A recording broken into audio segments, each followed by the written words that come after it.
अहमदाबाद में जो हादसा हुआ उसको लेकर इस वक्त मेरे साथ मेरी सहयोगी सिकता देव भी हैं। सिकता। बिल्कुल सुमित, और दुनिया का सबसे दर्दनाक एविएशन हादसा, और पिछले 24 घंटे में पूरा देश ही नहीं दुनिया भी सख्ते में है, सदमे में है कि आखिर उन आखिरी 2 मिनटों में ऐसा क्या हुआ कि पूरा एयरक्राफ्ट नीचे आ गया। सुमित, और सबसे बड़ी बात यह कि कल से यही चर्चा चल रही है, 24 घंटे से ऊपर हो गए सिकता, कि आखिरकार हादसा हुआ तो हुआ कैसे।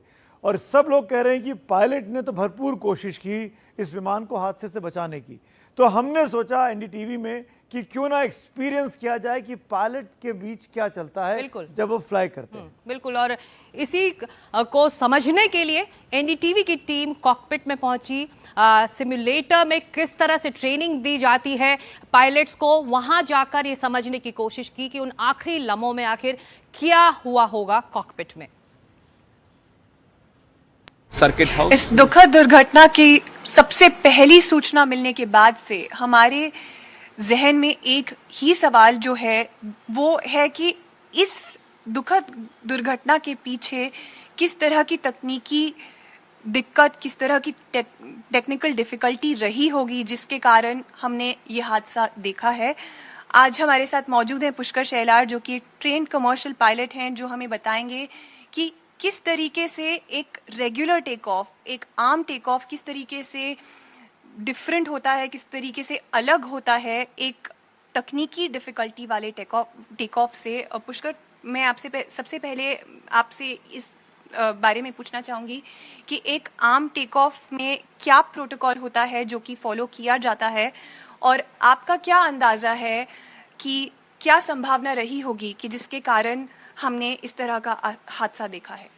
Right, so normal take off हम लोग जब करते हैं तब हम there is a thing called checklist, हम लोग चेकलिस्ट यूज करते हैं, उसमें सीरीज ऑफ आइटम्स लिखे होते हैं। राइट, सो हम लोग इंश्योर करते हैं टेक ऑफ करने के पहले कि हर एक चीज़ अपने अपने हर प्लेस में है कि नहीं। राइट, सो फॉर एग्जांपल हम लोग फ्लैप्स देखेंगे कि फ्लैप्स ऑलरेडी सेट है कि नहीं, या हर एक चीज़ देखेंगे, then we get the clearance, मतलब हमें क्लियरेंस मिलता है। मैं दर्शकों की जानकारी के लिए जानना चाहूंगी कि जो आप कह रहे हैं फ्लैप्स, वो क्या होते हैं और कहाँ से इस पैसेंजर जेट सिमुलेशन की मदद से आप हमें बताइए कि कहाँ से उन फ्लैप्स को ऑपरेट किया जा सकता है। राइट, सो फ्लैप्स का स्विच ऐसे दिखता है कुछ। तो फ्लैप्स बेसिकली क्या होता है कि एक विंग पे एक पार्ट होता है जो हम लोग जैसे फ्लैप्स ऐड करेंगे, फ्लैप्स 1, 2, 3 जैसे भी जो भी है, तो जब हम ऐड करेंगे तो विंग का एक पार्ट बेसिकली एक्सटेंड नीचे होना चालू करेगा। तो उससे क्या होगा कि बहुत ज़्यादा लिफ्ट वो जनरेट करेगा, एट द सेम टाइम वो रेजिस्टेंस भी क्रिएट करता है। तो एक पर्टिकुलर ऑल्टीट्यूड पे जाके हम लोग फ्लैप्स को भी रिट्रैक्ट कर देते हैं ताकि ज़्यादा ड्रैग क्रिएट ना करे, या फिर हमको स्लो डाउन करने में एयर में, वो टाइम पे भी हम लोग बेसिकली फ्लैप्स यूज़ करते हैं। तो इसका मेजर यूज़ है to fly at slow speeds, to generate a lot of lift, also to slow down. So to fly at minimum speeds हम लोग फ्लैप्स को यूज़ करते हैं। So this is how you basically add flaps 1, flaps 2। So इसे उसका ये यहाँ पे, और हमारे पास कुछ स्क्रीन्स होते हैं, उस पर हमें दिखता है कि फ्लैप्स 1 सेट किया हुआ है या फ्लैप्स 2 सेट किया हुआ है, कौन से कॉन्फ़िगरेशन में बेसिकली हम लोग है अभी। मैं आपसे दर्शकों की जानकारी के लिए ये भी जानना चाहूंगी कि जब आप एक फ्लैप को यूज़ करते हैं तब आप क्या मैनुअल मोड पर वो यूज़ किया जाता है, माने पायलट जो है उस सेटिंग को ऑपरेट करते हैं, उस सेटिंग को यूज़ करते हैं, या फिर वो एक विमान के सिस्टम के थ्रू किया जाता है। राइट, सो फ्लैप्स बेसिकली मैन्युअली ही सेट किया जाता है, फ्लैप्स 1, 2, फ्लैप्स 3 जो भी है सेटिंग वो। तो फ्लैप्स का सेटिंग्स कैसे डिटरमाइन होता है कि जो भी वेदर कंडीशंस है या जो भी सारे पूरे कैलकुलेशंस, वेट अपना है, ये सब फैक्टर्स कंसिडर करके फ्लैप्स का सेटिंग निकाला जाता है कि आज फ्लैप्स 2 लगेगा या फ्लैप्स 1 लगेगा ऐसे। सो बट या फ्लैप्स मतलब फ्लैप्स तो हम लोग मैन्युअली सेट करना पड़ता है। यस, हमारे पास ये जानकारी ज़रूर है कि कुछ चंद सेकंड ही थे, सिर्फ 32 सेकंड ही थे हमारे जानकारी के हिसाब से इस एयरक्राफ्ट में जो पायलट के पास मौजूद थे एक मेडे कॉल एटीसी तक पहुंचाने के लिए। तो आप हमें मेडे कॉल के बारे में थोड़ा बताइए कि किस तरीके से इस विमान के सिमुलेशन से आप हमें बताइए कि कैसे वो मेडे कॉल दिया जाता है और कैसे वो एटीसी तक पहुंचता है, और यहाँ इस विमान के सिमुलेशन में वो मेडे कॉल देने वाला इक्विपमेंट कहाँ पर मौजूद है। राइट, सो मेडे कॉल का मतलब ये है कि आप कोई बहुत बड़े इमरजेंसी से बेसिकली आप जा रहे हो, right, you are dealing with some very big emergency, right? तो सबसे पहले कोई अगर इमरजेंसी है, कोई मैल फंक्शन हुआ है, तो आपको स्क्रीन पे आपको सब कुछ दिख जाएगा कि कहाँ पे क्या हुआ है क्या नहीं, राइट? सो आपको जब पता चलेगा तो आप असेस करोगे। लेकिन आपको जब लगता है आप बियॉन्ड कंट्रोल सिचुएशन है, तो हम लोग वही टाइम पे एयर ट्रैफिक कंट्रोलर को भी बता देते हैं कि हम लोग अभी इमरजेंसी सिचुएशन में है, राइट?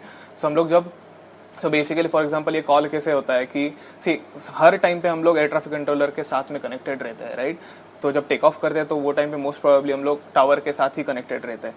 तो let's say after take off अगर हमें कोई इमरजेंसी हुई तो हम लोग मेडे कॉल उसको ही देंगे, तो उसको ही बताएंगे हम लोग कि इमरजेंसी में हम लोग है अभी बेसिकली फिलहाल, राइट? तो मेडे कॉल एक स्विच होता है कॉकपिट में, उस पर जैसे हम लोग दबाएंगे और फिर उसमें मैसेज हमारा ट्रांसमिट करेंगे कि नेचर ऑफ इमरजेंसी क्या है बेसिकली, कि क्यों हुआ है, क्या हुआ है और हमें क्या चाहिए बेसिकली। तो वो हम एयर ट्रैफिक कंट्रोलर को बताते हैं थ्रू रेडियोज, एक पर्टिकुलर फ्रीक्वेंसी पे बात करके, और फिर एयर ट्रैफिक कंट्रोलर मेडे देने के बाद सारे जो एयरक्राफ्ट अभी फ्लाई करे उनको डाइवर्ट कर देता है, सारे इमरजेंसी सर्विसेज जो भी है उनको सबको अलर्ट कर देगा, एम्बुलेंसेस, रनवे क्लियर कर देगा या फिर आपको हेल्प करेगा और आपको हाईएस्ट प्रायोरिटी पे डालेगा और रेडियो साइलेंस मेंटेन होगा वो फ्रीक्वेंसी। और विमान के बारे में जो जानकारी आपके पास उपलब्ध होगी वो यहाँ इन सिस्टम्स पे आप हमें बताइए कि कहाँ पर आपके पास क्या जानकारी उपलब्ध होगी। राइट, सो सबसे मेन है, इसको बोलते हैं प्राइमरी फ्लाइट डिस्प्ले, जहाँ पे हमको एयरक्राफ्ट का एयर स्पीड दिखेगा। जैसे हम लोग पावर ऐड करेंगे तो एयर स्पीड यहाँ पे जैसे होता है वो दिखेगा अपने को। तो at the same time aircraft का एटीट्यूड भी दिखेगा, कितना रोल कर रहे हैं, कितना पिच कर रहे हैं, ये सब दिखेगा। और हमें इस पे हमारा ऑल्टीट्यूड भी दिखेगा और कितने फीट पर मिनट हम लोग क्लाइंब करें, डिसेंड करें, ये सारी इन्फॉर्मेशन हमें इस पे मिलेगी। ये हमारा नेविगेशन डिस्प्ले हो जाएगा। फिर इंजन के कुछ चीज़ें, इन्फॉर्मेशन रिगार्डिंग इंजन, वो हमें यहाँ पे मिलेगा। और यहाँ पे फ्लैप्स कंट्रोल है, इसका इंडिकेशन भी वो मेन स्क्रीन पे मिलेगा। And these are your throttles. So यहाँ पे हमें मेजरली स्पीड्स और ऑल्टीट्यूड्स एंड योर एटीट्यूड यहाँ पे ही हमें दिखेगा। पुष्कर, मैं आपसे ये भी जानना चाहूंगी कि जो आपने ऑल्टीट्यूड की बात की है, जो जिस विमान की हम बात कर रहे हैं वो एक कम ऊंचाई पर वो विमान था, क्योंकि कुछ चंद सेकंड उस विमान को मिले हवा में रहने के लिए। तो उसके बारे में आप हमें बताइए कि उससे किस तरीके का इम्पैक्ट जो है रहा होगा, किस तरीके का हमने क्या उसका इम्प्लीकेशन रहा होगा, जो आपके पायलट के पास कुछ ही वक्त मौजूद उस वक्त पे रहा होगा जिसके थ्रू वो उस एयरक्राफ्ट को सेफ्टी में ले जा सकें, सुरक्षित एक जगह पर ले जा सकें। तो हाइट और सुरक्षा के बारे में क्या आपका ख्याल रहेगा? राइट, सो हर इमरजेंसी से डील करने के लिए पायलट्स को ट्रेन किया जाता है, right? So pilots are highly trained, they are very professional, right? It's a very professional environment. तो basically what happens is, if you are at low altitude, अगर आप बहुत कम ऑल्टीट्यूड पे हो, राइट, तो आपके पास सोचने का टाइम बहुत कम है या चीज़ों के लिए रिएक्ट करने का टाइम बहुत कम है, राइट? क्योंकि आप कुछ फीट या हंड्रेड्स ऑफ फीट आप बस ग्राउंड के ऊपर हो, तो आपके पास टाइम बहुत कम है कंपेयर टू अगर आपका कुछ इंजन फेलियर हो जाता है या कुछ हो जाता है अगर एट हाई ऑल्टीट्यूड्स, आपके पास कुछ सेकंड से थिंक करने के लिए और टू रिएक्ट, आपको रिएक्ट करने के लिए ट्रैफिक कंट्रोलर कुछ करेगा कि कहाँ पे हम लोग उतार सकते हैं, क्या कर सकते हैं, जो भी सेफ्टी प्रोटोकॉल्स फॉलो करना है, जो भी है उसके लिए टाइम मिलेगा। लेकिन इस केस में ऑल्टीट्यूड इतना ज़्यादा कम था तो रिकवर करने के लिए बहुत टाइम कम था, राइट? तो इसके लिए ये एक फैक्टर हो सकता है कि बहुत टाइम, मतलब ऑल्टीट्यूड कम होना, उसके वजह से टाइम कम मिलना, ये भी एक फैक्टर है। बिल्कुल। राइट, मतलब मैं आपसे ये भी जानना चाहूंगी, आप हमारे साथ ये जानकारी भी साझा कीजिए कि जो ऑल्टीट्यूड का जो इम्प्लीकेशन रहा वो हम ज़रूर समझ गए, लेकिन उसके साथ साथ जो हमारा विमान का सिस्टम रहा है उसमें यहाँ पर आप क्या देख सकते हैं, जो ये जो सिस्टम है ये किस चीज़ के लिए मौजूद है? राइट, सो यहाँ पे सारे अपने इंजन गेजेस है, राइट? सो कितना पावर मिल रहा है, कितना पावर दिया हुआ है, या फिर फ्लाइट कंट्रोल्स, फ्लैप्स का कंट्रोल्स, ये सब हर एक चीज़ यहाँ पे तुम्हारा एसी और ये सब हर एक चीज़ यहाँ पे आपको इन्फॉर्मेशन आपको मिल जाएगी। अगर कुछ मैल फंक्शन भी होता है, इनफैक्ट द चेकलिस्ट ये भी जो भी होता है उस पर आ जाएगा कि कुछ किया है या नहीं किया है, कुछ आइटम्स हम लोग फॉरगेट कर रहे हैं, हर एक चीज़ अपने को एयरक्राफ्ट वार्न करेगा, सारी वार्निंग्स भी उस पर आ जाएगी। तो जिस तरीके से ये एक सिस्टम, एक चेकलिस्ट जो आप बता रहे हैं कि एक मौजूद रहती है, अगर एक पॉसिबल इंजन फेलियर है, अगर एक तकनीकी खराबी बाद में जाकर के निकलती है, तो उस सिचुएशन को अवॉइड करने के लिए, उस सिचुएशन से बचने के लिए हमारे पास क्या उपलब्धियां रहती हैं, क्या किस तरीके की एक चेकलिस्ट है जो फॉलो की जाती है, क्या क्या नियम रहते हैं जो एक टेक ऑफ के पहले एक विमान के लिए ज़रूरी रहते हैं? Right her phase of flight के लिए अलग अलग चेकलिस्ट है, राइट तो टेक ऑफ के लिए अलग चेकलिस्ट है, टैक्सी के लिए अलग चेकलिस्ट है, आफ्टर टेक ऑफ एक चेकलिस्ट है, लैंडिंग के लिए। सो सेम हर एक इमरजेंसी फेज के लिए भी चेकलिस्ट है, राइट इंजन फायर हुआ है या फिर सडन डिप्रेशराइजेशन हुआ है, ये हर एक चीज़ के लिए अलग अलग चेकलिस्ट बनाया हुआ है जो पायलट्स को फॉलो करना होता है। तो yes there are different checklist for different scenarios. तो एक पॉसिबल इंजन फेलियर के लिए एक बहुत बड़ा एक चेकलिस्ट इस तरह की किसी भी तकनीकी खराबी को अवॉइड करने के लिए हमारे पास मौजूद रहता है। राइट वो होता है, लेकिन इसमें बहुत टाइम भी कम था, तो उन्होंने 100% पायलट्स ने ट्राई किया होगा वो जो भी प्रोटोकॉल्स है वो फॉलो करने के, बट अनफॉर्चुनेटली नहीं हो पाया वो। जी बिल्कुल, सिर्फ आधा मिनट उनके पास उपलब्ध था और ये दुर्घटना हमने देखी है। बहुत बहुत शुक्रिया आपका कि आपने हमसे ये सारी जानकारी साझा की, जिसकी मदद से हम समझ पाएंगे कि क्या पॉसिबल सिचुएशंस रहे होंगे, क्या संभावनाएं रही होंगी जिनके कारण हमने ये दुखद हादसा देखा। आप हमारी सहयोगी श्रेयसी की रिपोर्ट देख रहे थे पुणे से। सिमुलेटर दरअसल जो लोग जानते नहीं हैं उनकी आसान भाषा में समझा देता हूं। जब पायलट्स की ट्रेनिंग होती है हवाई जहाज़ उड़ाने के पहले, तो जिस जगह पे ट्रेनिंग होती है वहाँ ये स्कूलों में, फ्लाइंग स्कूल्स में ये सिमुलेटर्स होते हैं, इनको सिमुलेटर कहते हैं। और वहाँ पे फ्लाइट के अंदर के जितने कंट्रोल्स होते हैं कि कैसे उड़ेगा, कैसे रुकेगा, कैसे मुड़ेगा, ये तमाम चीज़ें सिखाई जाती हैं, उनका प्रैक्टिकल एक्सपीरियंस कराया जाता है। उस चीज़ को सिमुलेट करने के लिए सिमुलेटर कहते हैं। तो शेसी वहाँ मौजूद थी। शेसी जिस विमान को दिखा रही थी वो शायद मेरे ख्याल से एयरबस का था, लेकिन ये विमान जो हादसाग्रस्त हुआ है कल अहमदाबाद में वो बोइंग था, बोइंग 787। अब ये जो ग्राफिक्स आपको सिक्ता दिखाने वाली हैं, इसमें 787 के अंदर का जो कॉकपिट होता है वो कैसा दिखाई देता है? बिल्कुल, ये जो एक अंदाजा लग रहा है कि उस दौरान इस कॉकपिट में क्या हुआ होगा। जो कैप्टन है, कैप्टन सुमित और कैप्टन फर्स्ट ऑफिसर केविन कुंडर, ये उस के चालक थे और बिल्कुल इसी तरह इसी कॉकपिट में बैठे होंगे कल इस दोपहर के वक्त, और उड़ान भरी होगी बोइंग 787। सुमित सबसे अत्याधुनिक एयरक्राफ्ट बोइंग 787 ड्रीमलाइनर को माना जाता है। 2011 में इस एयरक्राफ्ट का लॉन्च हुआ था। दुनिया भर में जो एयरलाइंस हैं, वो पैसेंजर एयरलाइंस हैं, वो इसे उड़ाती हैं, और भारत में कम से कम 33 ऐसे एयरक्राफ्ट इस वक्त मौजूद हैं। 30 तो एयर इंडिया के पास ही हैं। तो ये कॉकपिट है सुमित, जहां पर अंदाजा लग रहा है कि कल किस तरह से इसे मैनेज किया गया होगा। अगर मैं अपने सहयोगियों से बोलूं कि अगर इस पिक्चर को हम जूम आउट कर सकें, ये तो कॉकपिट के अंदर है, जूम आउट करेंगे, ये 360 व्यू है और बोइंग 787 से ही औपचारिक तौर पर लिया गया है। यही सिटिंग प्लान होता है। कैप्टन सुमित सभरवाल और उनके जो को पायलट थे वो इन्हीं 2 सीटों पर बैठे रहे होंगे, और सामने आप देख सकते हैं शीशे के उस पार उनको रनवे दिखाई दे रहा है। इस रनवे से उन्होंने टेक ऑफ किया होगा, और ये पूरी पिक्चर जो है उनको चारों उनके अपने सामने का 270 डिग्री का व्यू मिलता है। केवल पीछे का जो 90 डिग्री है वो उनको नहीं दिखाई देता है प्लेन को, क्योंकि आगे उड़ना है, तो वो दोनों तरफ लेफ्ट और राइट देख सकते हैं और सामने की तरफ देख सकते हैं। और जो सामने तमाम लिवर्स लगे हुए हैं, कंट्रोल्स लगे हुए हैं, वो प्लेन को टेक ऑफ करने के लिए और लैंडिंग करने के लिए।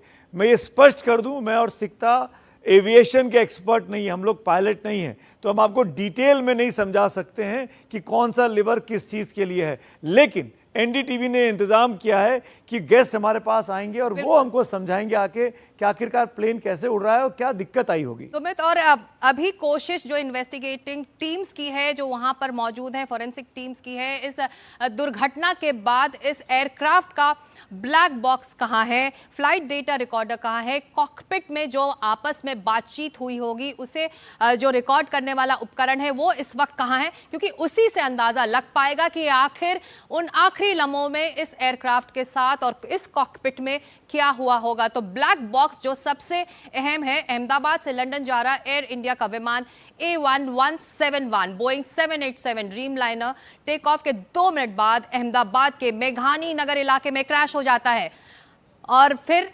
हादसे के बाद विमान में आग लग जाती है। कई जिंदगियां खत्म हो जाती हैं। अब मैं आपको एक चीज और बताऊं कि ब्लैक बॉक्स इसको बोलते हैं, लेकिन ये ब्लैक नहीं होता है, अमूमन ये ऑरेंज रंग का होता है। पीछे आप स्क्रीन पे देख सकते हैं। इस ब्लैक बॉक्स में इस फ्लाइट के अंदर जो भी कम्युनिकेशन हो रहा है दोनों पायलट्स के बीच में, वो आवाज़ रिकॉर्ड होती है, और जो कम्युनिकेशन वो एटीसी के साथ कर रहे होते हैं कि क्या चाहिए, या हम लैंड कर रहे हैं, हम अप्रोच कर रहे हैं, वो आवाज़ें रिकॉर्ड होती हैं। और ये इसलिए होता है ताकि पता लग सके कि किसने क्या इंस्ट्रक्शन दिए और सही इंस्ट्रक्शन ग्राउंड से उनको मिल रहे थे कि नहीं मिल रहे थे। वो तमाम रिकॉर्डिंग्स, सीसीटीवी फुटेज की रिकॉर्डिंग, एडीआर की रिकॉर्डिंग, वो इस बक्से में होती है, छोटी सी चीज़ में।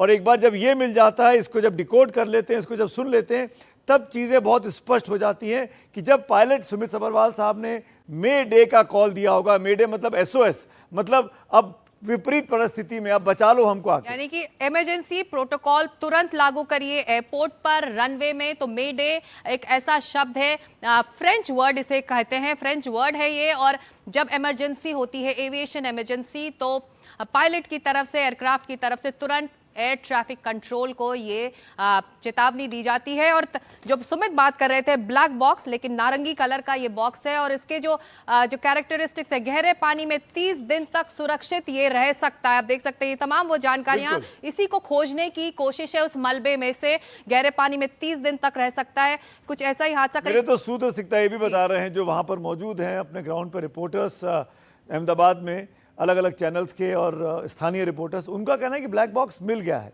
पर क्योंकि इन्वेस्टिगेटिंग एजेंसीज जो हैं वो अप्रोच अभी वहां पहुंचने वाली हैं, ऑफिशियली जब एजेंसीज वहां पर आकर मुआयना कर लेंगी तब ऑफिशियली इस बात की घोषणा की जाएगी कि ब्लैक बॉक्स उनके कब्जे में है। तो ब्लैक बॉक्स खोने का तो यहाँ पर इस हादसे में सवाल ही नहीं उठता, क्योंकि ऐसी जगह पर गिरा है जो रिहायशी इलाका है और मिलना ही मिलना है। और जैसे कि ये तमाम इसकी खासियतें हैं कि कितनी भी मुसीबत हो, कितना भी बड़ा मौसम हो, कितना भी जगह वो, ये ब्लैक बॉक्स खराब नहीं होता है, ये अमूमन मिल जाता है। और यही सब तमाम राज से पर्दा बिल्कुल उठाता है। वक्त लगता है, चाहे एयरक्राफ्ट पानी में उतरा हो, हादसा पानी में हुआ हो, जमीन पर हुआ हो, वक्त लगता है इसे ढूंढने में, लेकिन ये ब्लैक बॉक्स ही एक जरिया है इन्वेस्टिगेशन के लिए। पेन की दो डिवाइस होती हैं इसके अंदर, फ्लाइट डेटा रिकॉर्डर जिसके अंदर प्लेन की रफ्तार, ऊंचाई, ये तमाम चीज़ें रिकॉर्ड की जाती हैं जो डेटा होता है, और दूसरा जो उसके अंदर इंजन की स्थिति की रिकॉर्डिंग होती है, ये भी एक बड़ी बात है ब्लैक बॉक्स के लिए।